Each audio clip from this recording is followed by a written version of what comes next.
how to send from Gcash to Paymaya. Hello guys and welcome back to today's video. In today's video, I will show you guys how you will be able to transfer funds from your Gcash account to your Paymaya wallet.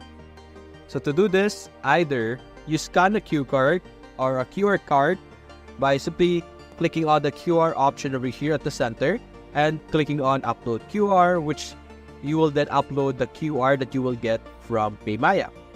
Or you could go and click over here under transfers. Go over here below on view all. Scroll down and look for Maya, as you can see. So you will be able to transfer from Maya Bank, or you could transfer from Maya Philippines, as you can see here. So aside from that, those are the only ways for you to be able to transfer from Gcash to Paymaya.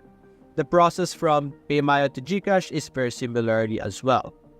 So that's basically it guys. If you enjoyed this video, leave a like and subscribe. Thanks for watching.